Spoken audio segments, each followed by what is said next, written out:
Is it not more, potentially, is it not more valuable to come to the conclusion that rape is harmful and negative and you don't want to do it from your own thinking rather than prescribed from God? I'd say it's more valuable to come to that conclusion by yourself. I agree with that. Rather than the punishment war thing. Yeah, I agree with that. I will come to that by myself and I would say it's wrong. But then part of me would want to know, where did I get that belief that it's wrong? There's a story of the indigenous Indian, Red Indian, American, whose son says to him, he says to the son, that son, there are two wolves that reside inside of you. And he says, Father, which one is the stronger one? And he said, the one that you feed the most. Upon it. Now what I can say is that happens to me. I don't subscribe to your system. But it still happens to me, and I don't want to do an immoral action if I can help it, right? Not because I'll be punished or rewarded, but because of that inner feeling. We believe that even the person who doesn't receive the message of Islam still has this innate fitra in him. So the explanation to that is that if you were to do many horrible things and then died, and then God questioned you, why did you do them? You cannot excuse switching off your fitrah.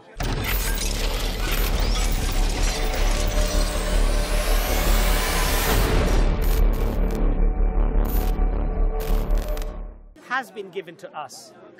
So this concept of analysis and analyzing God could, quite frankly, be an endless task. So even if, for example, your notion of why did God not just send this down, if it was answered, let's say, categorically, this is why we didn't do this, you would find something else. That's scary. And if that was answered, you would find something else. I wouldn't want to be that kind of person. And what Allah says in the Quran, in chapter 18, Surah Kahf, it's verse, I think, 50, that, if I can get it up, actually, it'd probably be better. Surah Kahf, chapter 50. That mankind basically, they falsify God's signs by using falsehood. So using confusion, conjecture. I hope you're not meaning my question. No, not at all, brother. Okay. Honestly, I'm not trying to say that. But generally, what I'm trying to say to you is that even often when questions are answered quite explicitly, people find some other reason. That, okay, why was it Muhammad? Why Arabic? Why not English? I've heard people ask me this question. When I've answered that question, they've said to me, okay, but why just for the Arabs? And I said, when I answer that question, they say, okay, but why not today? Because we could have televised it and everyone would have seen. You understand my point? But that doesn't work because they didn't listen properly. Well, if they spoke to you, because you mentioned this more than once, there were 124,000 prophets, different parts of the world. Right. So everybody seems got the message. Yes. So it wasn't just in Arabic. And Allah says in the Quran that we never punish a people until we have sent them a warner. In other words, a messenger. So when he sends them a messenger and he gives them that this is what Allah wants you to do, and they come with signs and miracles to convince the people that I am indeed from God, and then if while accepting that message they transgress and they go against what Allah has told them to do, then for them can be punishment. Allah can ordain punishment for them. So there's a number of questions. Let's go with a different one. I had a question I wanted to ask at the beginning, which is more general. It's not religiously based, although your answer will probably come from religion. In my analysis of human action and things happening in the world and things happening in human history, it seems to me that negative action, that destructive action, that potentially evil, potentially malevolent, seems to be the easiest choice of man. And I'm puzzled. That's something I'm struggling with understanding. You know what I mean? I'm saying, give me an example. I'll try. I'll just read a bit more. Is that to do the negative, to do the hateful, to do the vengeance, the anger, the destruction, the like sadism kind of idea? is so common, so prevalent, and seems to be the first course of action somehow. I wonder why. Why is it so difficult to do the good, to do the selfless, to do the benevolent action that's self-sacrificial? Why does it doesn't seem to be a balanced dichotomy? It seems to be like that. Like the noble action is so hard and the difficult action is so easy. And that's something I'm thinking about, because like I said, I've had other intimations about the nature of reality, and it's still difficult. I would humbly disagree with you. Okay. And let's take. There's a lot of trauma happening in the world today. Let's have a look at that trauma.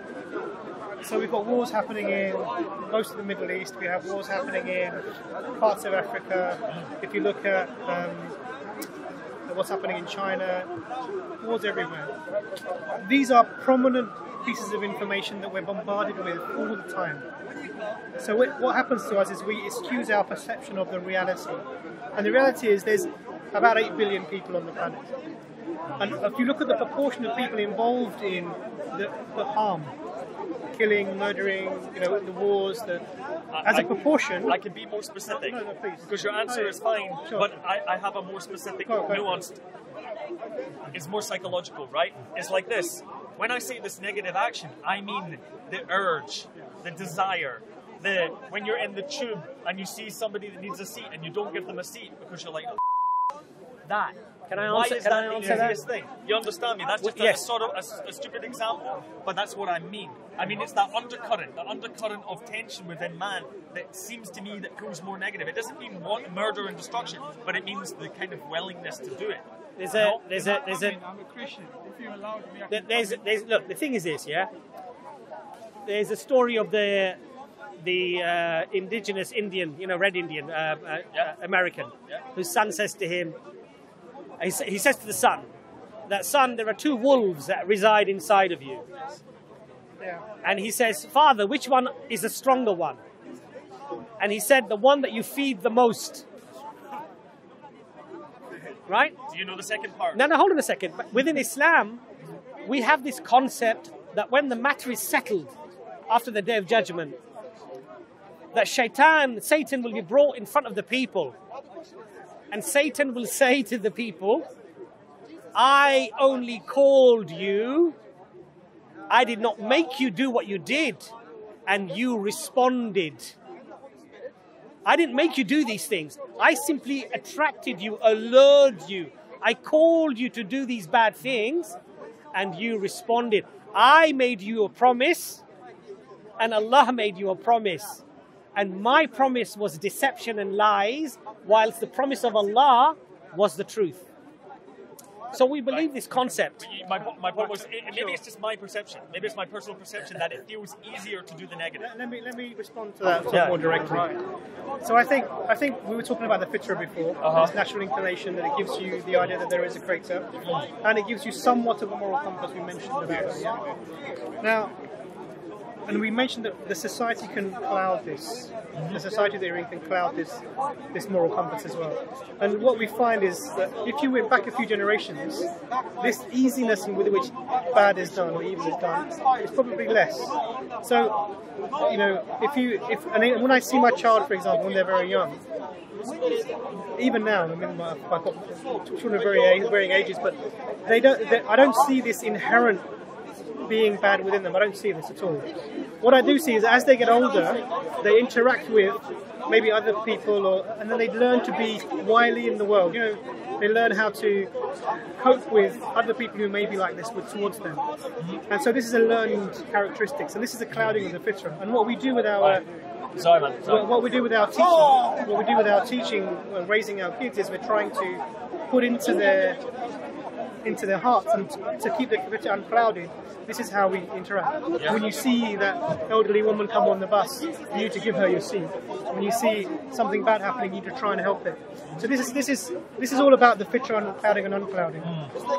Now, for me, my personal experience, because it's really coming from your personal experience. Well, it's all we have. All we have. So and that's another point I'll get to. So for me, my personal experience is the opposite. I've often, to my own detriment, I've done things for others because I think it's the right thing to do. Aye. And I don't know why that is. I'm not someone special or anything at all. It's just maybe there was something that my parents sort of honed into me and put into me a lot, and it's sort of sticking there. And my Fitra is, in that aspect, is not clouded.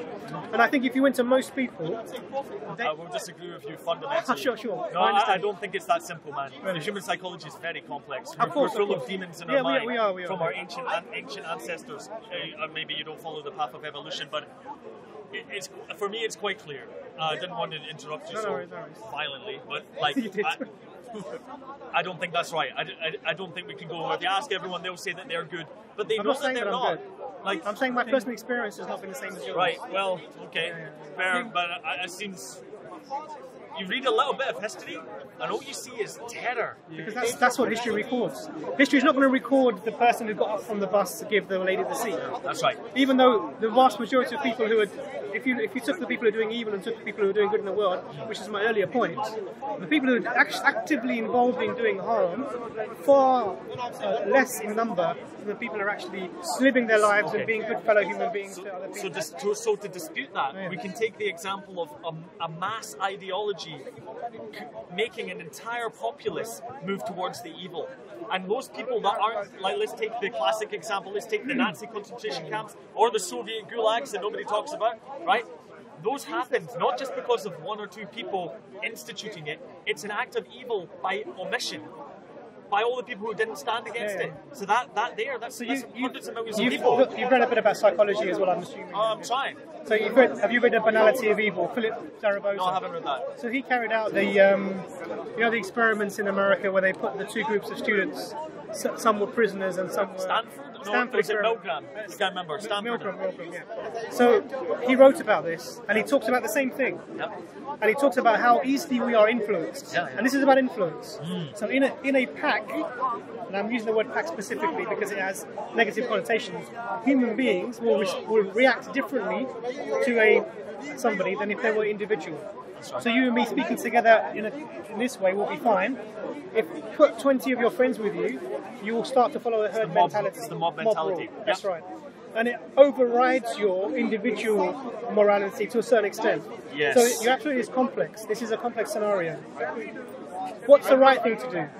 And what's the verse in the Quran you often quote? About justice? I want you to quote that. Right. So listen to this verse. So this verse of the Quran was selected by Harvard University as one of the three most profound verses of legal jurisprudence, justice. And they selected this verse, and it says, "O ye who believe, stand up as witnesses to Allah in justice, even against yourselves, against your parents, or against your kin, whether one is rich or poor." Now, a profound statement in the 7th century. O ye who believe, stand up as witnesses to Allah, even against yourselves, against your parents, or against your kin, whether one is rich or poor.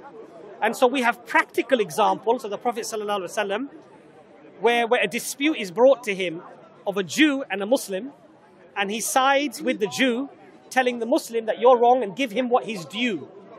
This concept of justice and concept of fairness is something that's ingrained within us as a absolute compulsory act. If we don't do it, it's regarded as a serious sin, to the extent that the Prophet Muhammad, peace be upon him, said that a dhimmi, a non-Muslim, living in a land of a Muslim, under the protection of the Muslim with a treaty, if he's treated unjustly, on the day of judgment, I will be his advocate against you. So what the point of, thank you, the point of quoting that verse was, we are told to fight these urges. We're taught and this is what I was saying before, that our morality and our way that we interact with human beings is beyond the society. We can't let society determine what is right and what is wrong and how we should behave. So this is why, as a creature with understanding of morality as human beings, what we need to have absolute morality is our morality has to come from a place that is not us, which is really a strong argument for the existence. So I believe that. I don't think it has any evidence, so that's the problem. I understand what you're saying, but like the point that I'm making is that the very urges you're talking about that make us change our morality terms of pressure, we're being told that you must fight these. I agree. They're going to come, and you have to resist this urge. And also, need to have that. and also, Allah gives us, and this is the whole point of messengers and revelation, because where you say that we have these urges, Allah is telling us in the Quran. Just go back to that verse. Allah is telling us in the Quran how to fight those urges. Do you understand my point? And so that particular verse was worship Allah. Worship Allah so you can. It's okay. It doesn't matter. It's about guarding yourself from evil, from these evil urges. And so you're quite right. Look, as a Muslim, I might look at somebody sitting next to me who has fallen asleep with an expensive diamond ring that has fallen off their finger. I may look at that and think, my God, that's a big diamond. There's no cameras here. And this woman, you know, she's super rich.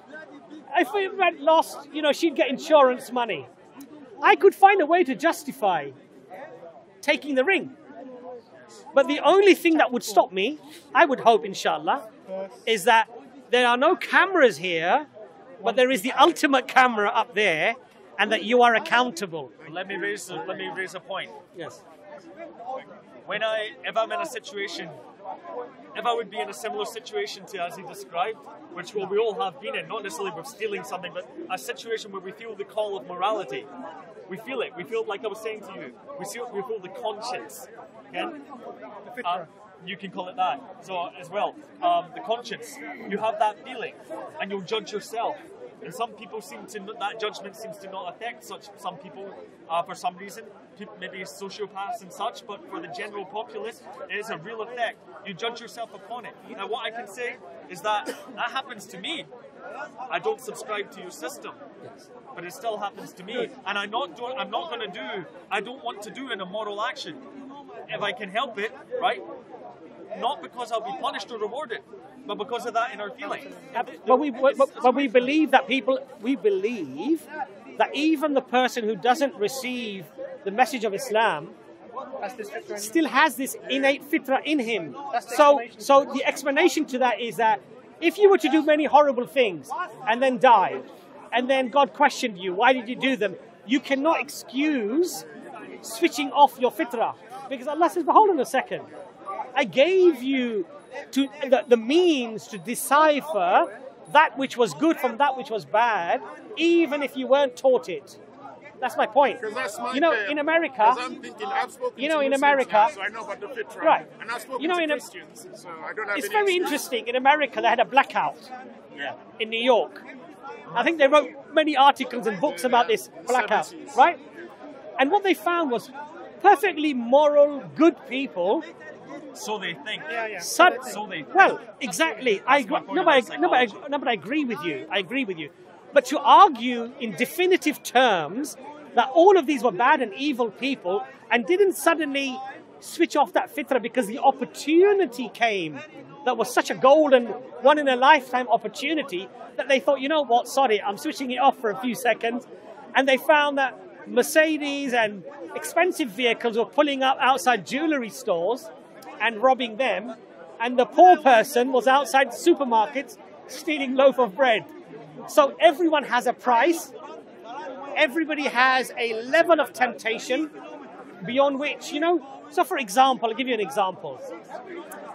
I'm not saying Muslims are noble and good people. Clearly, there are good and there are bad everywhere. I think we're all both. I totally agree with you. Totally agree with you. I think what religion does and what God does, however, is this.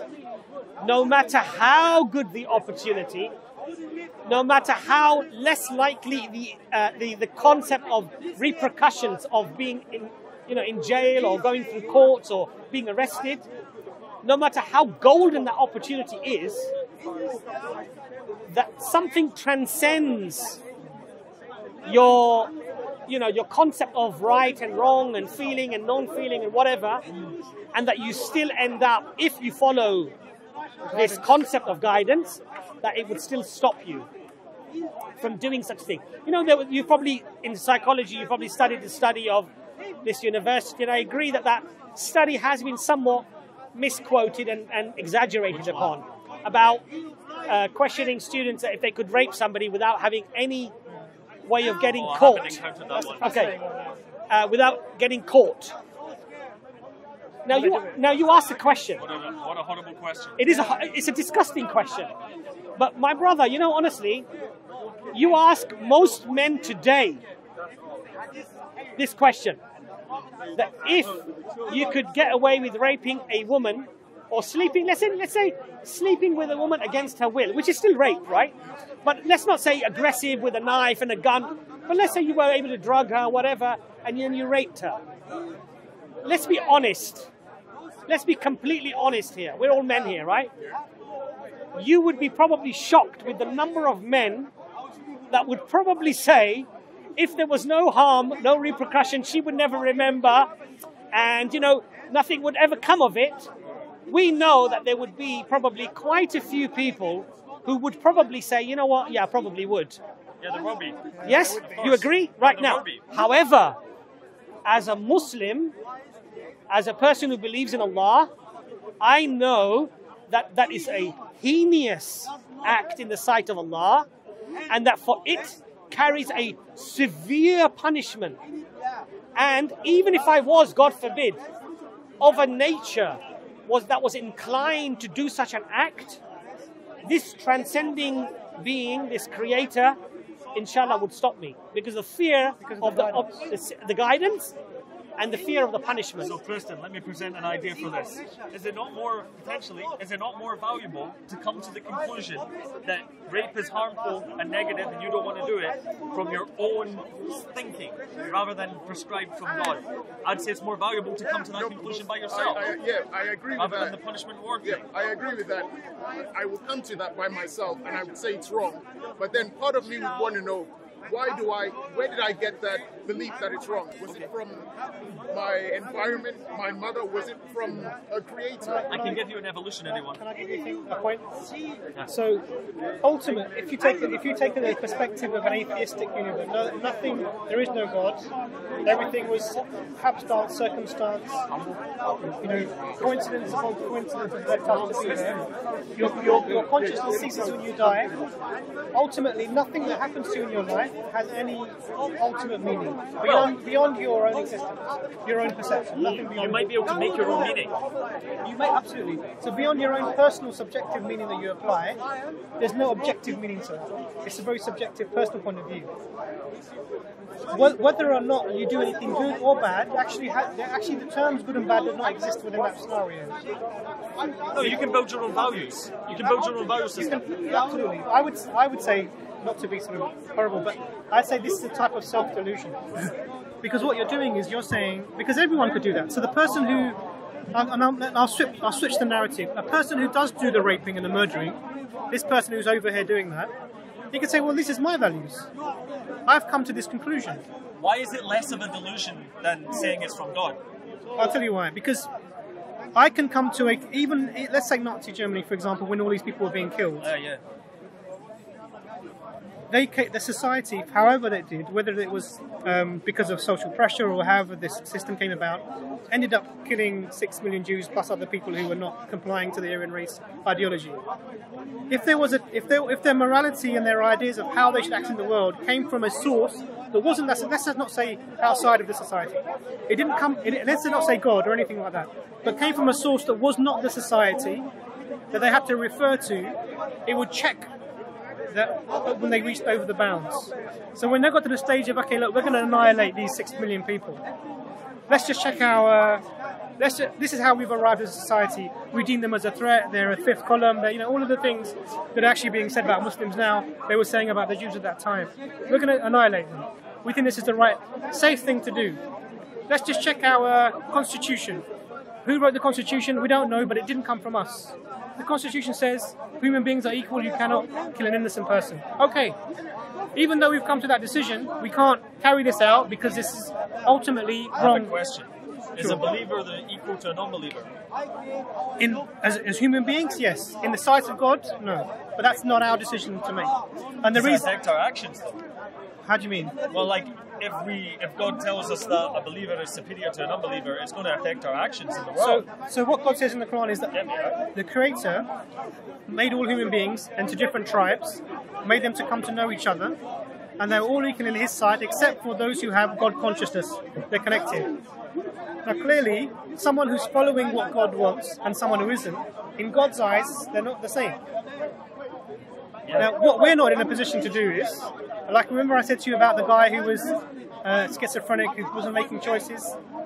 Because he doesn't have the ability to do right or wrong in God's eyes, because he can't make rational choices, he may spiritually be in a better position than I am.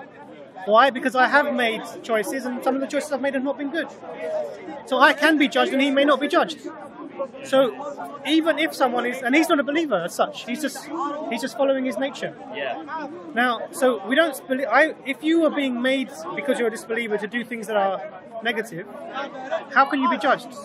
So there's no compulsion in your actions. Your will has to be free, and your ability to do your actions has to be free. They both go hand in hand. And I think we have to be honest here as well. You know, even from a human concept, if you have 4 sons, and one is very loving and obedient, grateful and caring, and one of them or 2 of them or the other 3 are disrespectful, they're not grateful, they're not thankful, would you say in your sight, in your eyes, that they would be equal? I do have an answer to that.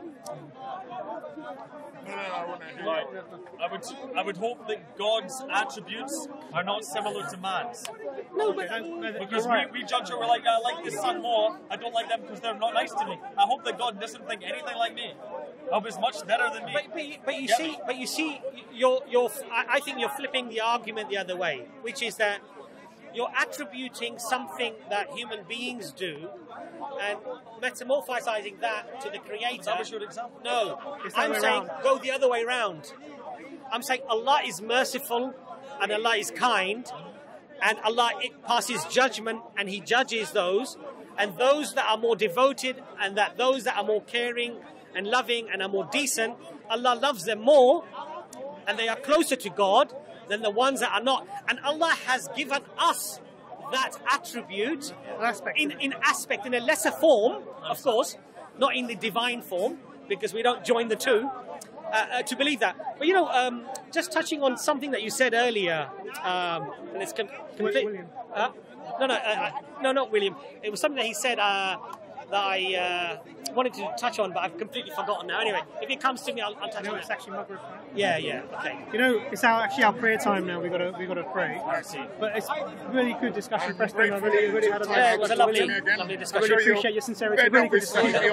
And forgive me if I came across. I wasn't trying to. You know, there's a couple of little books here about Prophet Muhammad, peace be upon him. I'd like you to have those.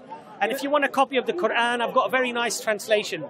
That's also free. If you want to have it, please let me know. I'll let you have that as well. Have you got more than one? I've got more than one, yeah. I'll go and get them. You know, you said you read about 60 pages, William. It would be really good because you've clearly got an analytical mind. You're on a certain journey, as is Preston.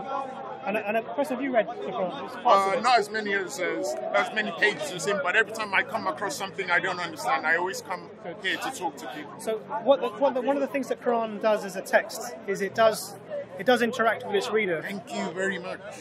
So I have my own.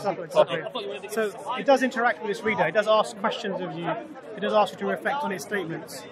So when you're reading through the Quran, it's not like a storybook. It doesn't start with in the beginning there was, and then it's trying to give you principles and things to make you think. So sometimes reading it, you're going to find it's going from one example to another example because it's trying to get you to think about the points that are being made by giving the example. So what I would suggest is that because we're interacting, you're interacting with Muslims, and to maybe know the perspective and the arguments a little bit more, is interact with the book.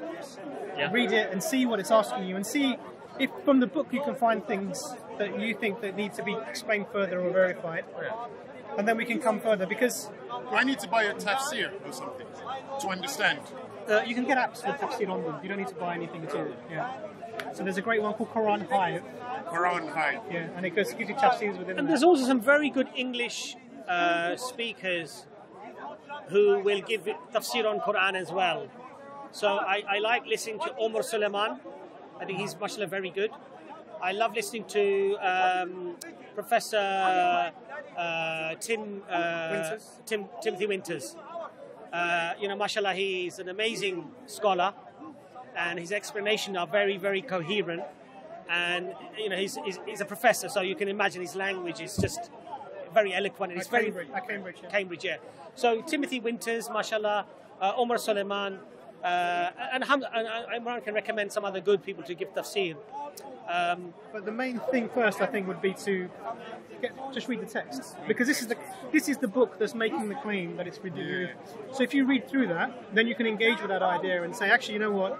Okay, or you can say, actually, no, I need to ask these questions, and then you're making that a systematized approach to making that journey, hopefully with an end in mind. I know William is not making the end in mind. Oh no, you've got to read the book, man. You've got to read the book. Sure, And I think also, you know, read the claims, read what it says, and I think the next major step for a lot of people is, okay, it's very interesting. How can I be shown or provided with evidence to support this claimed miracle of God, and then look at that and study that?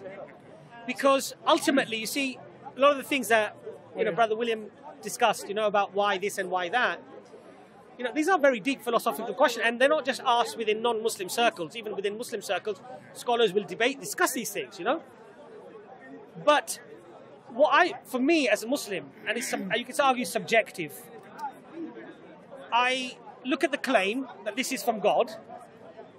I assess the claim. Am I convinced that it is from God? Is there strong enough reasons and arguments to accept that it is from God? And then, alhamdulillah, whatever it tells me must be true. Of course, the final component would be, is it preserved? Is it from God? Is there strong arguments to support that it is from God? Is it preserved?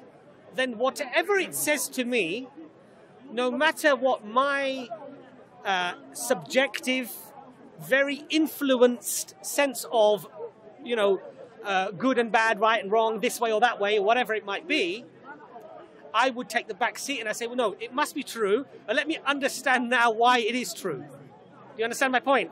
Now, of course, if you don't come to that situation or position of accepting that it is from God, then you may have many questions, and in fact, they may be very intricate in nature, right? But for me, you know, it claims it's from God. Okay, can I prove that it is to me? Is it preserved? Then whatever it tells me has to be true. That's the way I look at it. The only other thing I would say is a thing. If there is this being who's out there, who's giving you this message, one thing we can do, because we said that guidance was in two parts. One was the irshad, which was the information. And the second thing is the tawfiq, which comes directly from the Creator. So when you're doing the searching, you say, you know, if you're there, guide me. It's a very simple statement. And if you do that sincerely and you're doing the searching, the guidance. If you exist, guide me to the truth. That's simple as that. If you're there, guide me. And because it's a logical concept, actually. Absolutely. Because you're saying if, number one, you're not saying, oh, you do exist. Okay, God, if you exist, then please guide me to the truth. I'm searching, I'm looking for you. Guide me to the truth. And in fact, I've met many people who are non-Muslims who perform this same prayer. Many of them went into prostration, they put their faces onto the ground, and they said, God, if you exist, guide me to the truth. And alhamdulillah, they were guided. Preston, lovely to meet you again. Nice to meet you. I'll see you soon. William? Always a pleasure. Always a pleasure. William, nice. See you later. See you next time. You start. You want to talk? No, you start. So, brothers and sisters, that was a really interesting discussion that Abbas and I had with Brother Paul and Brother Preston. Brother William and Brother Preston.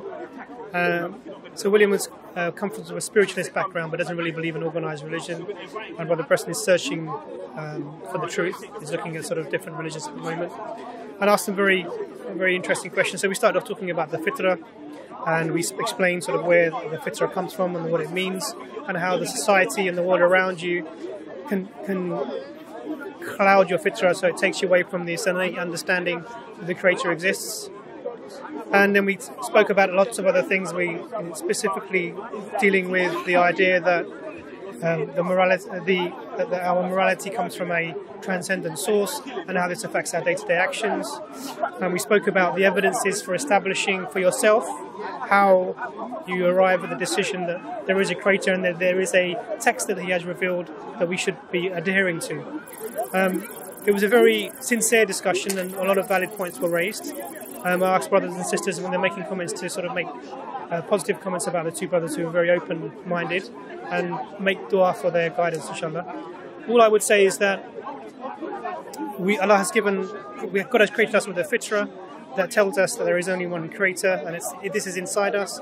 The way that we live in the world and in society, and our desires and our difficulties that we approach can cover our fitra, and what we need to do is to try and make our connection with Allah often and frequently, so that our fitra remains clear and our connection with Allah remains strong.